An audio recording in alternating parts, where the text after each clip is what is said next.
أعوذ بالله من الشيطان الرجيم. بسم الله الرحمن الرحيم. لله ما في السماوات وما في الأرض وإن تبدوا ما في أنفسكم أو تخفوه يحاسبكم به الله فيغفر لمن يشاء ويعذب من يشاء والله على كل شيء قدير. آمن الرسول بما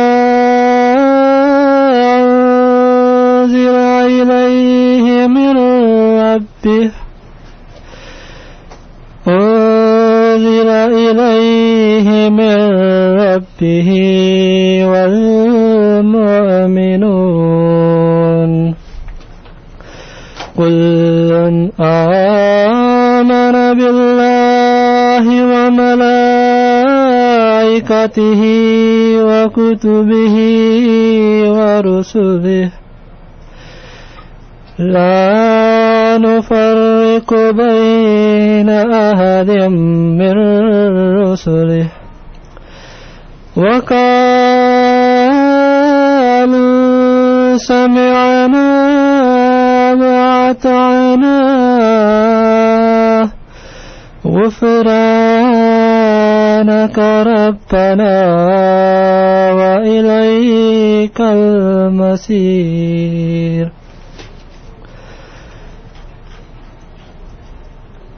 ٹرانسلیشن اردو ترجمہ. اللہ کے نام کے ساتھ جو بے انتہا رحم کرنے والا، بن مانگے دینے والا اور بار بار رحم کرنے والا ہے. اللہ ہی کا ہے جو آسمانوں میں ہے اور جو زمین میں ہے، اور خواہ تم اسے ظاہر کرو جو تمہارے دلوں میں ہے یا اسے چھپاؤ، اللہ اس کے بارے میں تمہارا محاسبہ کرے گا. پس جسے وہ چاہے گا بخش دے گا اور جسے چاہے گا عذاب دے گا، اور اللہ ہر چیز پر جسے وہ چاہے دائمی قدرت رکھتا ہے. رسول اس پر ایمان لے آیا جو اس کے رب کی طرف سے اس کی طرف اتارا گیا، اور مومن بھی. ان میں سے ہر ایک ایمان لے آیا اللہ پر اور اس کے فرشتوں پر اور اس کی کتابوں پر اور اس کے رسولوں پر، یہ کہتے ہوئے کہ ہم اس کے رسولوں میں سے کسی کے درمیان تفریق نہیں کریں گے. اور انہوں نے کہا کہ ہم نے سنا اور ہم نے اطاعت کی، تیری بخشش کے طلبگار ہیں اے ہمارے رب، اور تیری طرف ہی لوٹ کر جانا ہے. السلام علیکم ورحمۃ اللہ وبرکاتہ. فراز قریشی آج کا پروگرام ریڈیو احمدیہ لے کر آپ کی خدمت میں حاضر ہے. یہ پروگرام آپ کی خدمت میں ہر اتوار کی شب رات 10 سے 12 بجے ریڈیو 530 AM اور 4 سے 5 بجے 770 AM پر پیش کیا جاتا ہے. اس پروگرام کا مقصد آپ سامعین کے سامنے ایک دوستانہ ماحول میں اسلام اور احمدیت کا تعارف پیش کرنا ہے. اگر آپ کے ذہن میں کوئی سوال ہے تو آپ کو دعوت ہے کہ آپ اپنے سوال کے ساتھ ہمارے اس پروگرام میں تشریف لائیں. ہمارا فون نمبر نوٹ کر لیں 416-410-6522 416-410-6522. اس کے علاوہ ای میل کے ذریعے بھی آپ اس پروگرام میں شامل ہو سکتے ہیں. ہمارا ای میل ایڈریس ہے qa@voiceofislam.ca qa@voiceofislam.ca. سامعین، آپ کو یہ بھی بتاتے چلیں کہ ویب سائٹ voiceofislam.ca کے ذریعے آپ اس پروگرام کو انٹرنیٹ کے ذریعے دنیا میں کہیں سے بھی سن سکتے ہیں. ہمارا مقصد نہ بحث مباحثہ ہے نہ کسی کی دل آزاری، بلکہ اپنے سامعین کو ایک موقع فراہم کرنا ہے کہ وہ اپنے سوالات کے جواب لے سکیں۔ یہ جوابات ہماری جماعت سے مختلف علماء ہمارے اسٹوڈیو میں تشریف لا کے دیتے ہیں۔ آج کے اس پروگرام میں ہمارے ساتھ ہمیشہ کی طرح ہمارے محترم ساتھی انصر رضا صاحب اور مربی سلسلہ آصف خان صاحب تشریف فرما ہیں۔ تمام سامعین کی طرف سے آپ سب کو اور میری طرف سے دونوں مہمان کو اس پروگرام میں خوش آمدید۔ السلام علیکم ورحمۃ اللہ۔ جی وعلیکم السلام ورحمۃ اللہ وبرکاتہ، آپ کو بھی اور تمام سننے والوں کو بھی۔ چونکہ پروگرام کا وقت ہمارا بہت مختصر ہوتا ہے تو بغیر کوئی تمہید باندھے ہوئے میں اب انصر صاحب جن کو جانتے ہی ہیں ان کے تعارف کرنے کی ضرورت نہیں ہے، اور ساتھ ہی مربی سلسلہ جو جامعہ میں استاد کی حیثیت سے کام کر رہے ہیں، میں اب درخواست کروں گا انصر صاحب سے کہ انصر صاحب آج کے موضوع جو بھی آپ لے کر آئیں اس کے حوالے سے کچھ ابتدائی کلمات ہمارے سامعین کے سامنے رکھیں اور پھر ہم اس پروگرام کو شروع کریں۔ جی ضرور۔ اس سے پہلے کہ ہمارے سوالات شروع ہو جائیں، فون کالز آنی شروع ہو جائیں، میں اپنے سامعین کی خدمت میں جو ایک مختصر سی بات رکھا کرتا ہوں اس کے حوالے سے میں آج یہ کہنا چاہتا ہوں کہ اللہ تعالیٰ نے ہمارے اوپر یہ فرض کیا ہے کہ جو بھی طاقتیں اللہ تعالیٰ نے ہمیں دی ہیں ان طاقتوں کو استعمال کرتے ہوئے ہم جہاں دنیا کے علوم حاصل کرتے ہیں وہاں دینی علوم کو بھی اگر اس حد تک نہیں جس حد تک ایک مدرسے کا یا جامعہ کا پڑھا ہوا عالم ہوتا ہے، اگر اس حد تک نہیں تب بھی تھوڑا سا ہمیں ضرور اس کو استعمال کر کے جو اللہ تعالیٰ کی طاقتیں ہیں ان کو استعمال کر کے ہمیں کچھ نہ کچھ علم حاصل کرنا چاہیے۔ اگر ایک انسان ڈاکٹر نہیں بنتا تو اس کا یہ مطلب نہیں کہ اس کو چھوٹی موٹی بیماری کا علاج بھی نہیں پتا۔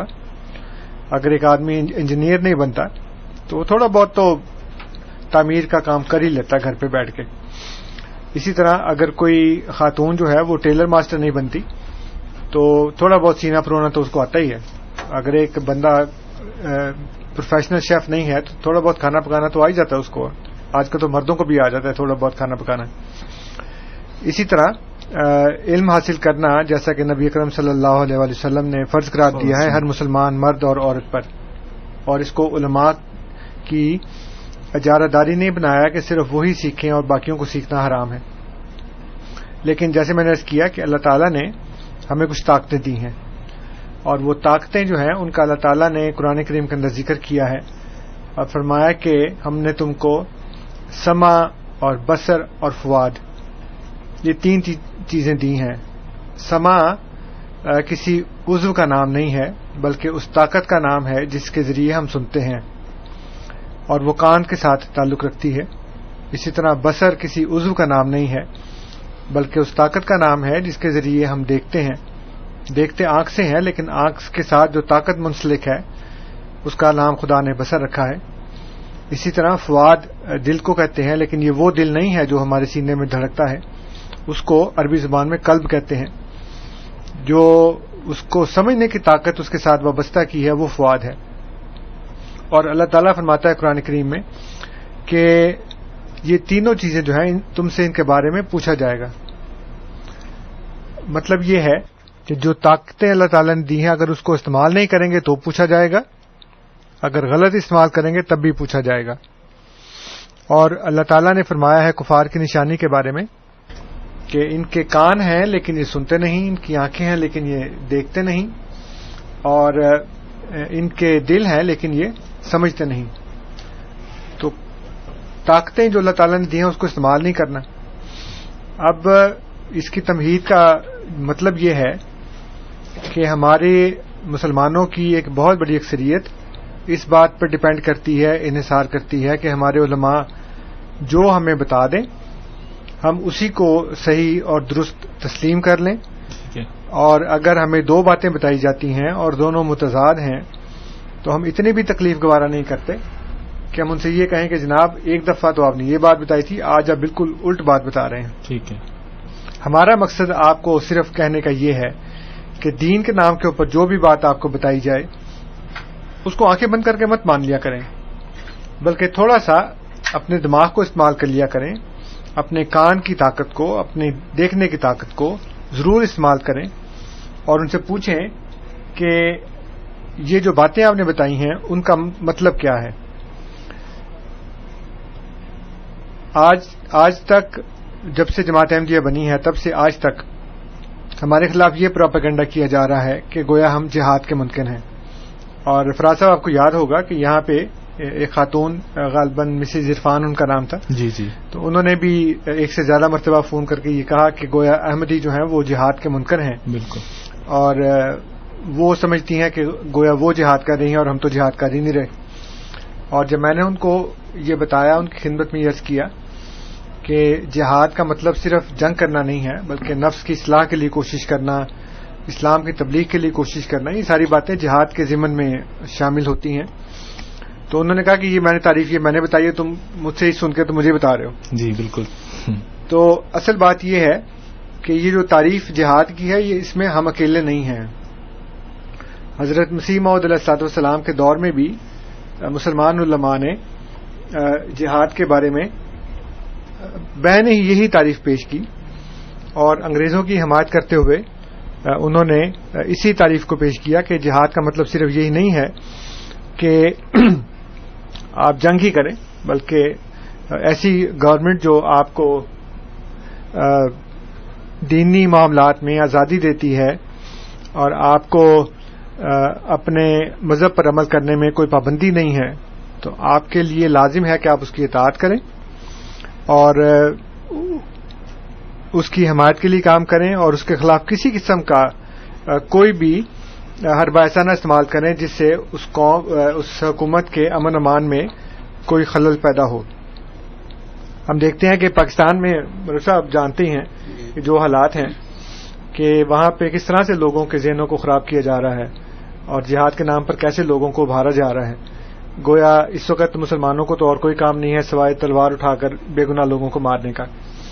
اور آج ہم بات کر رہے تھے کہ یہ ایسے لوگ ہیں کہ جن کے لیے بے شمار خدمت انجام دینے والا ڈاکٹر عبدالسلام ہیرو نہیں ہے، لیکن ایک بے گناہ آدمی کو مارنے والا ممتاز قادری ہیرو ہے. اور وہ شخص ہیرو ہے جس نے اپنے فرض کی ادائیگی کے دوران اس کو اس کام کے لیے رکھا گیا تھا کہ وہ گورنر کی حفاظت کرے، اور اس نے اسی ڈیوٹی کے دوران اپنے فرض سے دھوکہ کرتے ہوئے اس نے گورنر کو مارا. اور اس کو ذرا بھی خیال نہیں آیا کہ میں نے جس بات کا عہد اٹھایا ہوا ہے، میں ایلیٹ فورس میں شامل ہوں اور میں اس شخص کی حفاظت کے لیے ہوں. اگر مارنا ہے تو پہلے اس ایلیٹ فورس سے استعفیٰ دیتا، اس نوکری سے اپنے آپ کو نکالتا، اور اس کے بعد پھر اس کو کہتا ہے کہ تم نے چونکہ کالا قانون کہا ہے اس لیے اب ہوشیار ہو جاؤ، میں تمہیں مارنے والا ہوں. لیکن ایک تو دھوکے سے مارا، دوسرا اپنے فرض کی ادائیگی کے خلاف کیا. اس کو اس بات کے لیے رکھا گیا تھا کہ یہ ایک شخص کا اسلام ہے کہ وہ اس کام کے لیے بھرتی ہوتا ہے کہ میں اس شخص کی حفاظت کروں گا، چوکیدار ہے گویا اس کا وہ، اور وہ خود دھوکہ دیتے ہوئے اس شخص کو مار دیتا ہے. اور اس کو وہاں پہ ہیرو کے طور پہ پیش کیا جا رہا ہے، اس کو پھولوں کے ہار پہنائے جا رہے ہیں، اس کے اوپر پتیاں نچھاور کی جا رہی ہیں، اور اب وہ قوم کا ہیرو بن گیا ہے. یہ وہ باتیں ہیں جو ہمارے لوگوں کو سمجھنی چاہیے کہ اللہ تعالیٰ نے جو سمع اور بصر اور فؤاد دیا ہے اس سے سوچیں کہ کون ہمارا ہیرو ہے اور کون نہیں ہے. اللہ تعالیٰ فرماتا ہے کہ جب کوئی فاسق تمہارے پاس خبر لے کر آئے تو ویسے نہ بل پڑا کرو کسی کے اوپر، اس کی تحقیق کر لیا کرو، اس کی تفتیش کر لیا کرو. لیکن یہاں یہ حالت ہے کہ لوگوں کو بتایا جائے کہ جی ڈاکٹر عبدالسلام نے ہندوستان کے یا اسرائیل کے امریکہ کے ہاتھ میں پاکستان کے ایٹمی راز بھیج دیے ہیں، تو سب لوگ مان لیتے ہیں اس کو اور کوئی تحقیق نہیں کرتا. اور یہاں یہ بتایا جائے کہ ممتاز قادری صاحب نے گورنر کو اس لیے قتل کیا ہے کہ انہوں نے کالا قانون کہا، حالانکہ ایک دن پہلے ایک انٹرویو شائع ہو رہا ہے جس میں اس نے بار بار یہ کہا کہ کوئی مسلمان نبی اکرم صلی اللہ علیہ وسلم کی توہین کا سوچ بھی نہیں سکتا. اور مجھے یہ کہا جا رہا ہے کہ میں مسلمان نہیں ہوں، حالانکہ میری تو یہ خدمات ہیں، میرے باپ کی یہ خدمات ہیں اور میں مسلمان ہوں اور میں ایسا کرنے کا سوچ بھی نہیں سکتا. ایک دن پہلے ایک انٹرویو ہے اور اگلے دن اس کو صرف یہ کہہ کر مار دیا جاتا ہے کہ اس نے اس کو کالا قانون کہا ہے، اور اس نے کہا یہ انسان کا قانون ہے، خدا کا قانون نہیں ہے. تو بہرحال کبھی موقع ملا تو ہم انشاءاللہ تعالی اس وقت تو کافی کم ٹائم ہوتا ہے جی، شام کے پروگرام میں اس کے اوپر تفصیل سے پروگرام کریں گے بالکل کہ توہین رسالت کا قانون اصل میں ہے کیا، اور کیا اللہ تعالیٰ نے حضرت صلی اللہ علیہ وسلم کی توہین کے لیے کوئی سزا رکھی ہے. لوگوں کو کہا ہے کہ اس کو اپنے جورس پروڈنس کے اندر ڈالو, اس کو اپنے کرمنل پروسیجر کوڈ کے اندر ڈالو, اس کو اپنے قانون کا حصہ بناؤ. اور پھر اللہ تعالیٰ تو فرماتا ہے انک کفیناک المستہزئین, کہ ہم کافی ہیں استہزاء کرنے والوں کے لیے. لیکن مسلمان کہہ رہے ہیں نہیں اللہ میاں آپ کافی نہیں ہیں, آپ سے تو کچھ بھی نہیں ہو رہا, نعوذ باللہ من ذالک, تو ہم ہی کریں گے جو کریں گے. یہ جو صورتحال ہے اس سے لوگوں کو سوچنا چاہیے. اور جیسے میں نے شروع میں کیا کہ اللہ تعالیٰ نے جو تعلیمات دی ہیں ان کو سمجھنے کی کوشش کریں. ہم ہر دفعہ یہی پیغام دیتے ہیں کہ قرآن کریم سمجھنے کے لیے تھوڑی بہت عربی جو ہے اس کو سیکھیں اور اس سے قرآن کریم کو سمجھنے کی کوشش کریں. اور علماء جو آپ کو باتیں بتاتے ہیں ان باتوں میں فرق کر لیا کریں, یہ دیکھ لیا کریں کہ پہلے انہوں نے کیا کہا تھا اور اب کیا کہہ رہے ہیں. جیسے میں نے کہا کہ ہمارے اوپر تو الزام ہے نا کہ ہم جہاد کے منکر ہیں. میرے پاس یہ ہندوستان سے چھپنے والا ایک اخبار ہے ملی گزٹ, جو مسلمانوں کا اخبار ہے, اور اس کی 16 سے 31 جولائی سن 2002 کی ایک خبر ہے جس میں انہوں نے جو اس وقت جہاد کے نام کے اوپر دہشت گردی ہو رہی ہے اس کی سخت مذمت کی ہے انہوں نے. صحیح. تو میں انشاءاللہ تعالی ابھی ہمارے پاس فون ہے تو فون کال کے بعد میں پھر آپ کی خدمت میں یہ اقتباس جو ہے وہ پڑھ کے سناتا ہوں. جی بہت شکریہ انصر صاحب. جیسے آپ نے بات بتائی, اس واقعے کی جتنی بھی مذمت کی جائے اتنا ہی کم ہے. تو یقیناً اس کے لیے ہم جو ہمارا رات کا پروگرام ہے اس میں ہم بات کریں گے. اس وقت ہمارے ساتھ لائن پر عبد الحمید صاحب موجود ہیں, ان کو پروگرام میں شامل کرتے ہیں. جی عبد الحمید صاحب السلام علیکم. السلام علیکم انصر رضا صاحب. وعلیکم السلام ورحمۃ اللہ. محترم, میں آپ کی بہت ساری باتوں سے ہم خیال ہوں اور متفق ہوں, اور میری ایک چھوٹی سی سوچ ہے, میں آپ سے مزید اس میں اضافی کلیریفیکیشن بھی مانگ رہا ہوں. وہ یہ کہ جو کچھ جہاد کے تقاضے تھے, جو شرطیں اور تقاضے تھے جن کی تکمیل رسول اللہ نے کی اپنی زندگی میں, انہوں نے جتنے جہاد کیے ایسے خالی پیلی لے جا کر نہتے صحابہ کو لے جا کے لڑوایا نہیں اور کٹوایا نہیں. انہوں نے وہی اسلحہ بنایا جو کفار یا مقابل دشمن کے پاس جو اسلحہ تھا, جو تیاریاں تھیں, وہی تیاریاں رسول کریم نے بھی بنائی. اس کے بعد لڑائی ہوئی. اور یہ نہیں ہوا کہ ایک سپر پاور سے ایک جوہلا کا باڑا جو ہے, جوہلا جانگلوس جو ہے, ان کو لڑوا دیا جائے نہتوں کو کوئی ڈنڈوں سے. کوئی تک نہیں تھا. ایک بات یہ پوائنٹ تھا میرا. اور دوسرا پوائنٹ یہ ہے کہ پچھلے 150 سال کی ماضی پہ ہم نظر ڈالیں تو چاہے زانوسیوں کو لے لیں, اوپر سے لیبیا سے لے لیں, سوڈان سے لے لیں, اور جو کچھ جہاد افغانستان میں ہوئے ہیں پچھلے 100-150 سال میں یا اپنے پاکستان میں ہوئے, کون سے جہاد کا کون سا نتیجہ مثبت نکلا ہے, با مقصد نکلا ہے, سوائے نہتے اپنے شہریوں کو کٹوانے کے. جی بہت شکریہ. میری سوچ میں جتنے جہاد ہوئے ہیں وہ ناکام ہوئے. ہمارے پاس 2 اور کالز ہیں تو پلیز مختصر کریں, میں آپ کی بات سمجھ گیا. اچھا محترم, اجازت دیں. بہت شکریہ. ہمارے ساتھ اس وقت ہمارے ایک اور دوست مظفر احمد صاحب لائن پر موجود ہیں, ان کو پروگرام میں شامل کرتے ہیں. جی مظفر صاحب السلام علیکم. وعلیکم السلام انصر صاحب. السلام علیکم. وعلیکم السلام ورحمۃ اللہ. اچھا, میرا کوشچن, میں پچھلے دنوں میں جب یہ گورنر صاحب کا قتل ہوا تو مجھے آج صلی اللہ علیہ وسلم کا وہ واقعہ یاد آیا جس میں آج صلی اللہ علیہ وسلم واپس مکہ آئے اور مشرکوں نے تلواروں کے سائے کے نیچے ان کو حفاظت دی اور وعدہ خلافی نہیں کی. اور یہ ایک مسلمان تھا جس نے گورنر کو اپنی ڈیوٹی میں ہوتے ہوئے ان کو قتل کیا. جی بالکل, میرا یہی تبصرہ تھا. جی بہت شکریہ مظفر صاحب پروگرام میں شامل ہونے کے لیے. ایک اور کالر ہمارے ساتھ موجود ہیں, علی صاحب. جی علی صاحب السلام علیکم. السلام علیکم علی صاحب, آپ آن ایئر ہیں. السلام علیکم. وعلیکم السلام. وعلیکم السلام.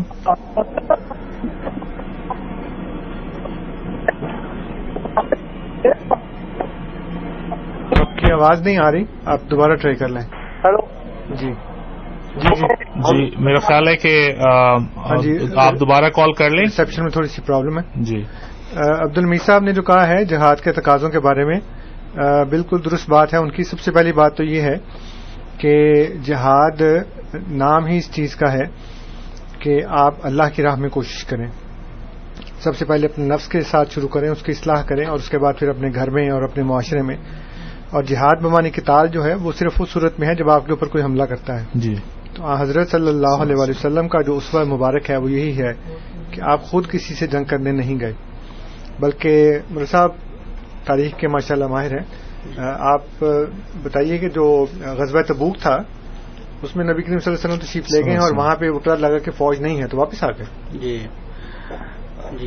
جب تاریخ اسلام کا ہم مطالعہ کرتے ہیں تو ہمیں یہی بات سامنے آتی ہے, یہی بات سمجھ آتی ہے کہ حضور صلی اللہ علیہ وسلم نے جس بات پر سب سے زیادہ زور دیا, جس کی تاکید فرمائی اپنے اسوہ سے, اپنی نصائح سے, وہ یہ ہے کہ سب سے پہلے اصلاح کا عمل اپنے اندر سے شروع کیا جائے, اور اس کے بعد پھر وہ عوامل جو معاشرے میں نقص امن کا باعث بنتے ہیں, جی بالکل, ان کے خلاف جو کارروائیاں ہیں ان پر حضور صلی اللہ علیہ وسلم نے اس انداز سے توجہ فرمائی کہ اگر کوئی تلوار کے ذریعے سے نقص امن میں مزاحم ہوتا ہے تو پھر اس کو اس لحاظ سے مناسب کارروائی فرمائی, اور جہاں نصائح سے, تاکید کے ذریعے سے, سمجھانے کے ذریعے سے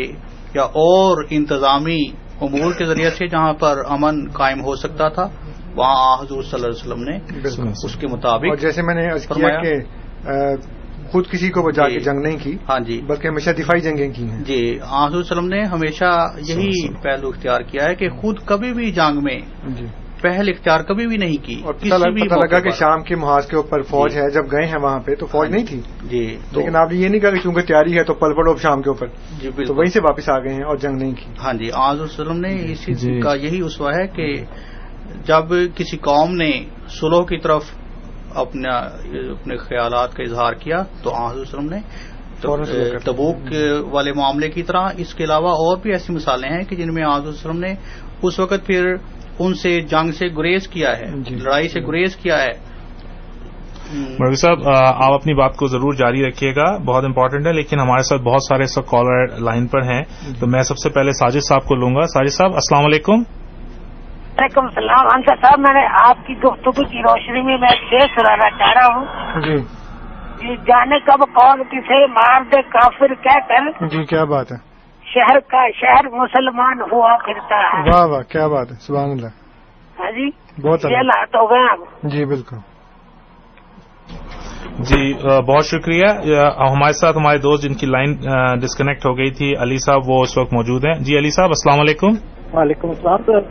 سر آپ نے یہ بات میں بالکل متفق ہوں کہ یہ جو ہے حضور کے زمانے میں ایک کفار کافر کو مار دیا تھا مسلمانوں نے, تو حالانکہ اس نے کہا تھا کہ میں مسلمان ہوں. تو حضور صلی اللہ علیہ وسلم کو جب پتہ لگا تو حضور صلی اللہ علیہ وسلم بہت ناراض ہوئے اور کہا کہ تم نے کیوں مارا. تو کہنے لگے کہ یہ دل سے مسلمان نہیں ہوا تھا, اپنی جان بچانے کے لیے ہوا. تو حضور نے اس سے کہا تھا کہ دل میں تم گھس کے بیٹھے ہوئے ہو. بالکل صحیح بات. تو مطلب کہنے کا یہ ہے کہ اب یہ آپ خائی مار دیں. اسی طرح کئی اور مثالیں ہیں.